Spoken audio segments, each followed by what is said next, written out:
बिस्मिल्लाहिर्रहमानिर्रहीम जी, मैं हूँ माउज़ राज और आप देख रहे हैं एग्ज़ाम पेन। अच्छा जी, अगर आप CSS PMS या फिर पब्लिक सर्विस कमीशन के स्टूडेंट हैं और 2024 या 2025 में अपीयर होने का इरादा रखते हैं और अगर आपको ये मसाइल दरपेश हैं कि CSS के लिए जो ग्रामर है वो मैं कहाँ से स्टार्ट लूँ, आखिर कितनी है ग्रामर जो है वो CSS के लिए काफ़ी है। अगर आप राइटिंग करने से डरते हैं, बैठते हैं तो आप एक जुमला भी नहीं लिख सकते, आपको नहीं पता पैराग्राफ कैसे डेवलप किए जाएं, पैराग्राफ्स में कोहेरेंस कैसे लाई जाए, अगर CSS के अराउंड जो मिथ्स हैं उन्होंने आपके दिमाग को पागल कर रखा है, अगर आपको ये समझ नहीं आ रही कि यार CSS की तैयारी स्टार्ट कहाँ से लूँ, ऑप्शनल्स करूं या कंपलसरी करूं या SS स्टार्ट लूं, ऑप्शनल्स कितने दिन में क्लियर होंगे, इनका डेटा कहाँ से आएगा, 20 बुक्स रिकमेंडेड है, मैं कौन कौन सी बुक्स पढूं, कैसे मैं आखिर डेटा कलेक्ट करूं, रिपोर्ट्स कलेक्ट करूं, फैक्ट्स एंड फिगर्स कलेक्ट करूं, जो मैंने अपने आंसर को सब्सटेंशिएट करने के लिए जो रिपोर्टों के हवाले देने होते हैं, जो रिसर्च पेपर, जो बुक्स के हवाले देने होते हैं। मैं कंप्यूटर तो हूँ नहीं हूँ, कितना बड़ा डेटा मैं किधर स्टोर करूँ। या फिर आपको इंग्लिश एसे के अलावा 11 पेपर जो होते हैं उनमें आंसर लिखने के तरीके के बारे में कोई प्रॉब्लम है या आपको नहीं पता उसमें आंसर किस तरह लिखना है, तो आज का जो वीडियो लेक्चर है हमारा ये बिल्कुल आपके लिए है।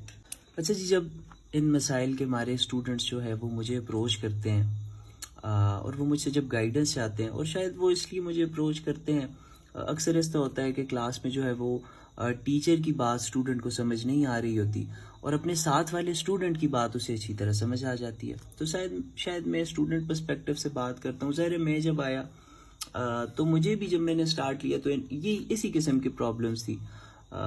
तो students who contact me, they want me to guide them कि आखिर वो क्या प्रोसेस था कि जिसके ज़रिए जो है वो मैंने ये सारी प्रॉब्लम्स टैकल की और आज मैं इस लेवल तक, आपने मेरे एसेस देखे होंगे, मैं आपको गाइड करता रहता हूँ यूट्यूब पे भी, जितना मुझसे होता है मैं अपना टूटा फूटा नॉलेज जो है वो आपके साथ शेयर करता रहता हूँ। तो वो चाहते हैं कि आखिर ये सारा जर्नी जो है वो इनके साथ शेयर किया जाए। अच्छा, साथ साथ मैं आपको बता दूं कि वो जो बुक में कंपाइल कर रहा था, essays check by CSS officers and English essay masters, जिसमें मेरे वो एसेस जो मुख्तलिफ CSPs ने, CSS ऑफिसर्स ने, टॉपर एसे के टॉपर्स में जो है वो चेक किए हुए हैं, उनकी मैंने एक कंपाइलेशन बनाई है। अभी भी कंप्लीट नहीं हुई, अभी भी उस पर 1 हफ्ता तकरीबन लगेगा, 3-4 माह से मैं लगा हुआ हूँ।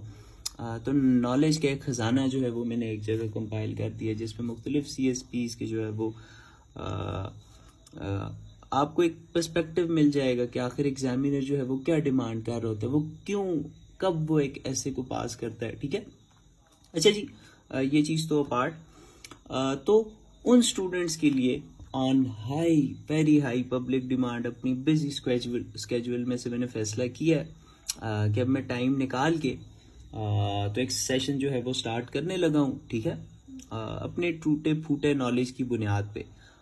तो उस सेशन की जो डिटेल्स हैं वो मैं इंडिविजुअली तो शेयर नहीं कर सकता, हर बंदा कांटेक्ट करता है, तो अब उसकी डिटेल्स मैं आपके साथ अभी शेयर करने लगा हूँ।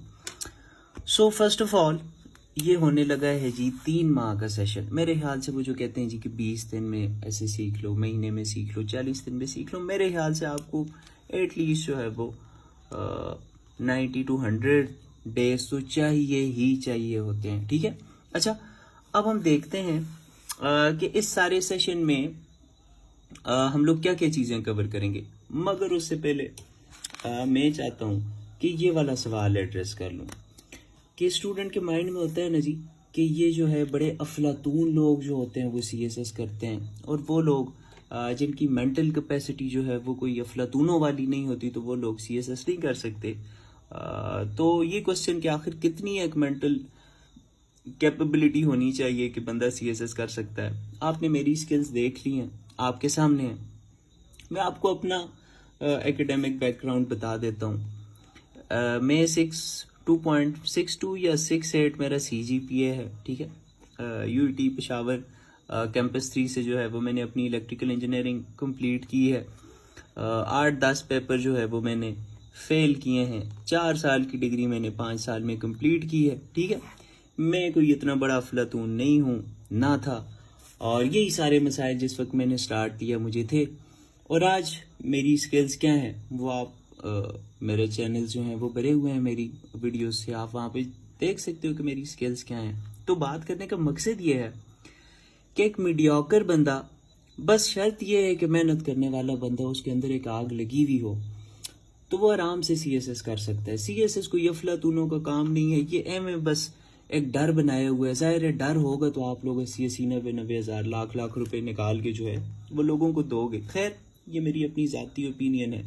मेरे ख्याल से वो बंदा जिसने 600 से 700 नंबर जो है वो मैट्रिक FSC में खुद स्कोर किए हैं, वो आराम से जो है वो CSS कर सकता है। अच्छा, सबसे पहली चीज़ तो हो गई है। अच्छा, अब इस सेशन में हम क्या करने लगे हैं, इस सेशन की स्टार्ट हम लेने लगे हैं जी, ये जो ग्रामर इशू है ना, यहाँ से। अच्छा, अब हम ग्रामर में गलती मेरे ख्याल से स्टूडेंट्स ये करते हैं कि हम ग्रामर में इतना घुस जाते हैं कि हम ये भूल जाते हैं कि हम CSS करने लगे हैं, और हम जो है वो इंग्लिश में PhD करने लग जाते हैं। ठीक है, हम रैनन मार्टिन को उठा लेते हैं और उसमें इतनी बारीकियां होती हैं कि बंदा जो है वो स्टार्ट करने से पहले ही मायूस हो जाता है कि भाई ये मेरे बस की तो बात ही नहीं है। सो ग्रामर जो है आपको ख्याल रखना है कि आप इंग्लिश में PhD नहीं कर रहे, आपने CSS करना है। CSS में आपने करनी है आंसर राइटिंग, और लिखने के लिए बस जितनी एक ग्रामर की ज़रूरत है, एक ख़ास स्पेसिफिक सेट है ग्रामर का, ठीक है, CSS के लिए। ठीक है, तो आपने सिर्फ वो कवर करना है। तो मंथ 1 में हमारी कोशिश ये होगी कि हम पार्ट्स ऑफ स्पीच, और पार्ट्स ऑफ स्पीच हम इस तरह नहीं करेंगे जी कि noun is the name of person place thing और हमने याद कर लिया। ये खास तरीका होगा, वो जिस वक्त आप सेशन में देखेंगे तो आपको समझ आ जाएगी। नाउन हम लोग बिल्कुल बुनियाद से स्टार्ट लेंगे। वो लोग जो बिल्कुल बुनियाद से स्टार्ट लेना चाहते हैं, ये बिल्कुल उनके लिए है ये सेशन। मैंने कहा भी था कि मैं आपको यूट्यूब पे हर जगह गाइड कर रहा हूँ, और मैं फिशिंग नहीं करता। मेरे पास जितना नॉलेज है, आप मेरे लेक्चर्स देखें, मैं उनमें कम्प्लीटली हर चीज़ खुल के बताता हूँ, बट स्टिल स्टूडेंट वांटेड कि जो है वो उनकी इवैल्यूएशंस की जाए, उन्हें नाउन से स्टार्ट लेके चला जाए, और ग्रेजुअली जो है वो उनको एसएस पे लाया जाए। ठीक है, उनकी असाइनमेंट चेक की जाए, एवेल्युएट की जाए साथ साथ, क्योंकि मेरे ख्याल से CSS ट्यूशन का सब्जेक्ट नहीं है, ये कोचिंग का सब्जेक्ट है।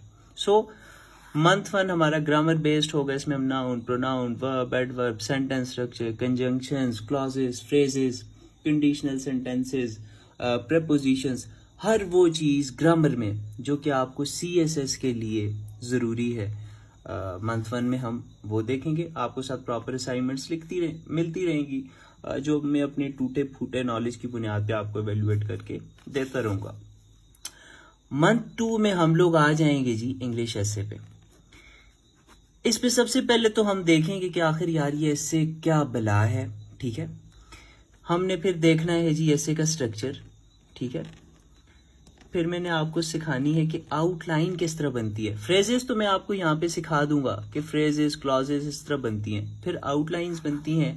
आखिर किस तरह फ्रेजेस का यूज़ करके आप CSS की आउटलाइन बनाओगे, इंट्रोडक्शन का क्या स्ट्रक्चर होगा, ठीक है, बॉडी किस तरह लिखनी है, कंक्लूजन किस तरह लिखना है, पैराग्राफ किस तरह डिवेलप करना है, और ये जो थीसिस स्टेटमेंट का जिन है, ये जो बला है, आखिर ये क्या चीज़ है। और इसके साथ ये होगा आपकी 5 असाइनमेंट्स, 5 आउटलाइंस, 5 इंट्रोडक्शंस, 5 कंक्लूजन्स जो है वो मैं खुद आपको एवेल्युएट करके दूंगा। ठीक है, once we are done with this section, जब हम ऐसे भी हमें समझ आ गया, हमें पता चल गया इसका इंट्रोडक्शन इस तरह लिखते हैं, आउटलाइन, ये एक कंप्लीट प्रोसेस है। ठीक है, मेरे ख्याल में तो 1 महीने में ये 40 दिन में, पता नहीं वो लोग किस तरह सिखाते होंगे, या आप अगर किसी एकेडमी में फॉर एग्जाम्पल बैठे हो। चलें एकेडमी वाली बात पे हम आते हैं।